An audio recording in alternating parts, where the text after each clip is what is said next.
Hey y'all, this is Sarah. I'm about to start a spread, so I thought I'd pop on, see if anybody wanted to hang out and do this one with me. It's going to be kind of sunflowers, but they're a little bit scraggly, so some scraggly sunflowers. And I'm going to be using something other than highlighters today. You can see in front of me, I've got these brush markers from ZSCM. This is a collaboration. And I'm having so much fun with these markers. Let me show you this collection. This is a beast. There's about 132 in this collection. I pulled out a few. I've got them there so you can maybe see the numbers. As we jump closer, maybe you can get a screenshot of those if you want to copy this exact doodle in the same color range. Those are the ones that I pulled out to use. I'm not entirely sure I'm going to need all of them, but we'll see. So aside from that, I'm going to be using my Happy Planner to doodle in, but you could apply this doodle to pretty much anything that you want to doodle on. I like to add a little bit of extra as far as sections go in my planner, one for meals and one usually for weather and things like that. I'm in a state where weather can change. It's nice to have it written down so you know when you can plan things and when you cannot.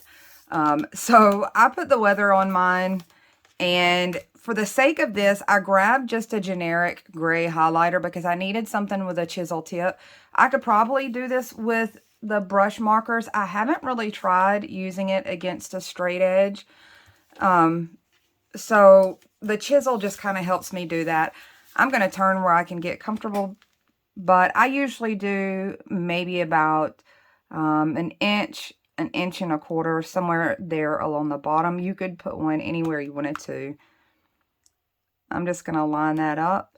And I just put the washi tape. I'm not really great at starting and stopping at these really thin grid lines. So I put some washi tape there to kind of prevent me from going over the edge. But if you're good at that, you don't have to do this part. And you can see I got a really nice, crisp, kind of faded gray line. And they're sticking together because of the overhang. So it seems like I'm working really weird. I'm going to come up to the top and do the same thing. Let me turn it this other way. I like to keep to the right side since I'm right dominant. And if any of you are concerned that my hands and arms are always beat up, I have a spinal cord issue and the control of my arms is not very great, but I'm a very hands-on, busybody kind of person. So I'm kind of a hazard to my poor hands. I try to hide it, but it is what it is. I'm not going to stop digging my hands into pretty much everything creatively. You can see how nice those lines really look. As long as you do it in one smooth stroke, it almost comes out like it has been printed there. Oops, I forgot how far I came up on that one. Now that my sections are done, I want to come in and start with my kind of scraggly sunflowers. If you're someone that likes maybe more consistency, you may want a stencil of some kind, something to trace for your center to your flower. However, if you're somebody that just wants to wing it when it comes to your doodles and kind of play it out like I'm about to do, this will probably be a little scary to some of you. I'm just going to try to, play it by ear. I'm starting here to the weekend side of my planner. That's usually where I put my doodles, mainly because my weekends don't have as much written down. So I can scribble there a little more than I would like to in some of my other spots. I'm going to try my best to get something circular, maybe slightly oval. And I'm using this 128. Something like that, close enough. The next part is what's really scary because it looks bad. I'm not kidding. It's going to look kind of bad. So I'm just going to drag this marker up. I'm not sure how well you can see that. Let's get a little bit closer. Okay, trust me on this. It gets better. I'm just going to somewhat follow a pattern like a clock to fill these in. It's not going to be a really full sunflower. That's why I call it my little scraggly kind of sunflower. So I'll pretty much end up with a petal at all your time points of a clock. I think that's close enough. I went a little wide with them. If you noticed, when I laid that ink down, I went a little wide with them. If you're doing this with a highlighter, you might not have to come as wide with your brush, but this made it easy. I could get a nice wide one. I didn't give really much attention to the ends, and that's where I'm at. So I'm going to come in here now with this number 98. This seems like a pretty decent spot to put some kind of stem, since I've got a little bit of gap there that looks kind of naked and open. So I'm going to go ahead and do that.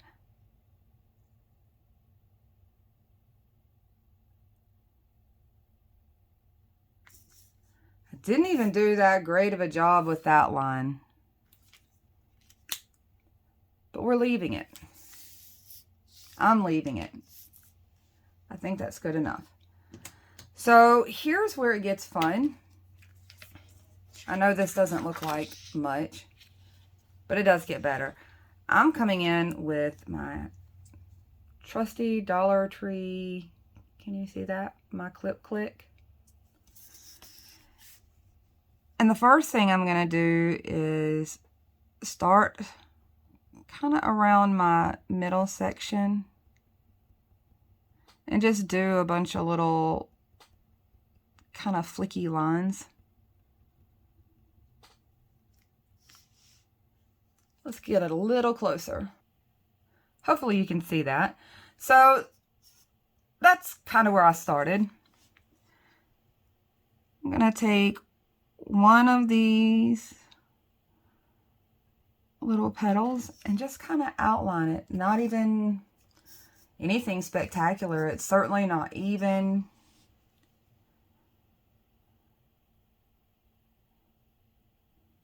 I'm leaving some white into it as I outline it.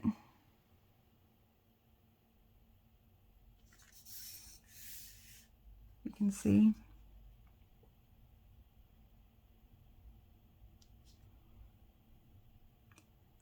None of these by any means are perfect. I think that's what's cool about this one, is it's not really perfect. It's more styling it. Like, you don't really have to be perfect at the art part. Whoops.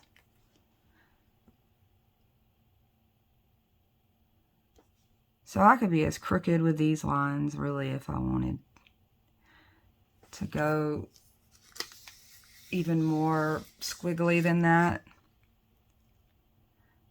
And by squiggly, I mean my lines as they come across here, they're certainly not smooth. So I'm just doing that all the way around. Maybe fixing some that went a little short. So I kind of evened out any of my petals that quickly. I might come in and add a little something down the center part.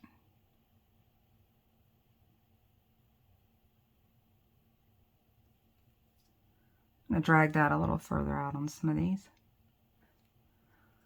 Well, I didn't get those very straight, but I'm going to leave them. I'm coming down to the little stem. I'm doing my best to outline this thing. It's very tough on me to get that close to another line without making areas like that, and I'm okay with it.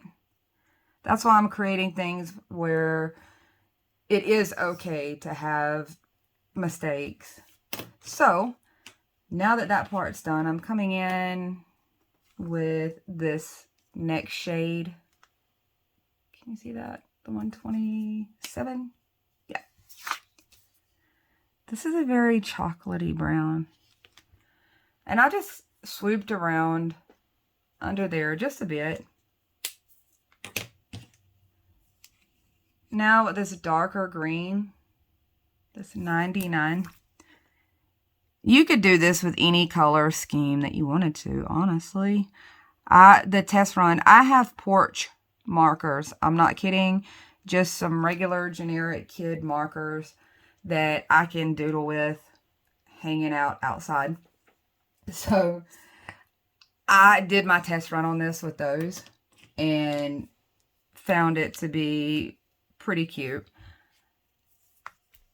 I'm just coming back in, maybe up here. Really not necessary, because what I'm about to do is gonna darken that a bit.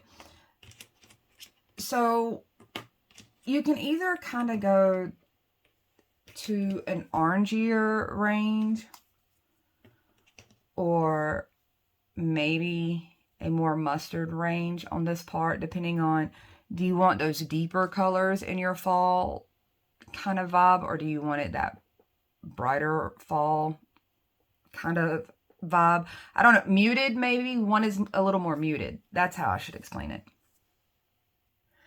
So this orange is going to give you the more muted fall look, and this one's going to stay in your brighter range if you're still trying to squeeze summer into fall. If you're still in that space, it's hard to want to go into fall stuff for me, because I'm somewhere where it can still run 100 degrees this time of year. So I'm going to use the more muted one. But if you were doing this in a sunnier place, you might want to go with the slightly brighter one. And I just kind of traced around. I'm doing this quickly. I may risk bleeding through because I'm not letting it dry. Oh, wonderful. You can see it's doing a really good job. But you don't want to rub it back and forth with your ink. If you layer it instead, you're a little safer on the bleed part. So I would come in and bring a little brush stroke up maybe somewhere. I'm not even really being particular about where. Just getting a little bit of darker color onto my petals. And now this has like this kind of watercolor vibe, I think. I'm going to try to add a leaf to this, free-handed. I'm not always good with leaves free-handed, but let's see what I can do. I'm taking this brush up, probably that far out. And I think I'm just going to drag some strokes out to kind of show me where I'm going to. I don't know. It looks a little sad. Maybe it looks like some seaweed. So I'm trying to make it look like the edges of this leaf is a little bit jagged. And I'm using the brush to do that.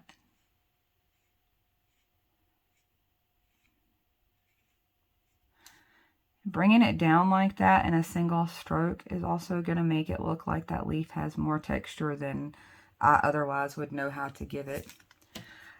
I have some white spots in there. I think that's okay. That one needs to dry for sure because I crossed over in some areas. So I'm going to let that one dry and move around and just, I think I think with these, I just kind of want them growing like like wildflowers all over my page rather than having a strategy where it goes up this one side like I usually do. It will normally span somewhere up this side, but I'm thinking with these, I kind of want to splash them all over this spread. We will see. I'm going to let this dry and I'll be right back. You can see I went ahead and threw in a couple more of these little scraggly guys in to the same stage that we were at when I wanted my leaf to dry. Now I'm going to try to add a few details to the leaf itself and maybe improve the shape of it. So let's get a little closer. So maybe you can see what I'm going to do. I'm just going to try to get that jaggedy edge looking leaf. And I'm essentially following most of those line strokes that I threw down. Let's give it a little vein. And I'm leaning my pen at this stage so that I don't get as harsh of a line. I don't know if you can tell what that's doing. It's making it so the ink doesn't flow evenly and nicely, so it's almost scratching on there. I have learned to really enjoy ballpoint pens for drawing way more than I do for writing.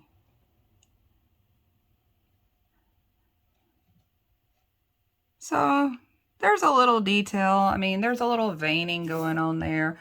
Is it perfect? Not at all. Do you know that it's a leaf? Does it look like it's got some detail? I would come in with this darker green and maybe add a little somewhere into this leaf, maybe at the bottom and somewhere along this stem area. So really that's probably about all I'll end up doing with the leaf, but I want to go back now to the center of my sunflower, and I wanted to do that after that center had time to dry. This is about the only time that I'm going to switch pens, and only because it's less noisy. I could probably do this with the ballpoint, but it's a little noisier when I'm sitting here tapping out these little dots. This one kind of, you don't have to tap as hard, I guess. So you can see right here along one section, I'm going to tap in a whole lot of them to the point that they touch and they overlap. And I would even throw a few up here in these little fuzzy looking things that come out of the center. Let me throw a few strays up in there. So I'm just going to pick one spot to kind of concentrate some dots to. You can do this as heavy or as light as you want to, but you can see it just kind of gives some texture maybe to that center. I don't know what you'd call that. I guess it would be texture.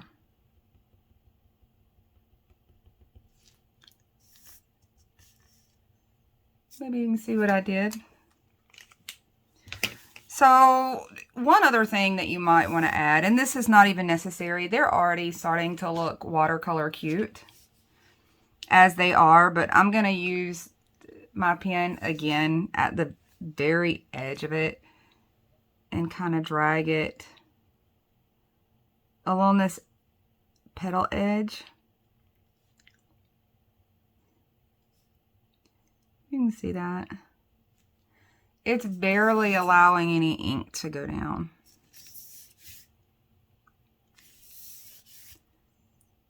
And I might just do it to some petals. I might do it to all the petals.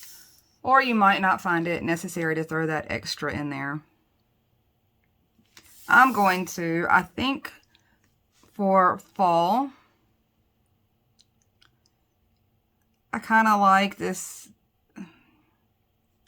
little darker lines added to the edge.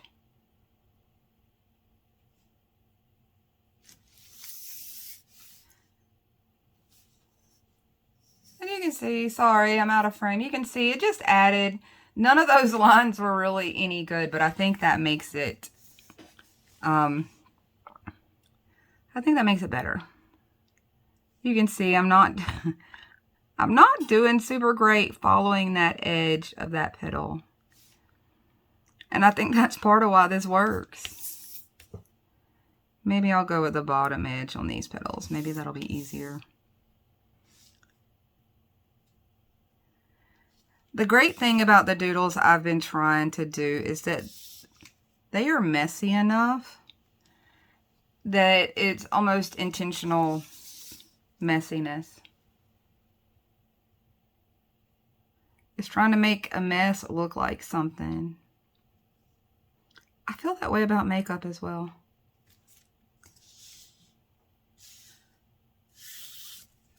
Okay, now that this green right here has started to dry a little bit, I feel like I need a little bit darker veining for that little section. Okay, that shows up a little better. I'm gonna do... So I will likely throw these things all over this page now at different sizes, but I'm gonna go ahead and jump in and do that and fill my page up some so that I can walk you through some things that you can add to dress up just this particular doodle. Let me get you out a little bit. So here's a quick look before I start adding other squares and more of these flowers to kind of personalize it to myself, but I at least wanted to show you the basics of how to get this flower. I don't know what I'm going to call this flower. It kind of looks like a sunflower to me, and then it kind of looks like a wildflower that goes on the side of the road. Either which way, it does have a nice fall look to it to me. It looks very watercolor at this point, and I can't wait to add a few more details. Okie dokie, guys, as you can see, I jumped ahead, filled out my page with a few things, mostly some squares and rectangles, repeating the same sunflower at obviously different sizes and scales, threw a few triangles, went ahead and added my weather for the week and all of those things, and I have a pretty full planner for the before the pen part. I will end up going in and filling out what I need to fill out, but this is pretty much a finished page for me, I think. I like how it turned out. I think it works for fall, but it's still, like, I think it works for that weird transition that some of us are in, where we're still experiencing 90-degree weather, yet it's September. So if you're with me, this one works. It's got some bright yellow to it still and kind of leans into fall, so maybe this will give you guys something to use. This is all I've got. I hope you enjoyed doing it with me. I can't wait to do another page with you. I've got some other things in mind very soon. I'll talk to you guys later. Bye, y'all.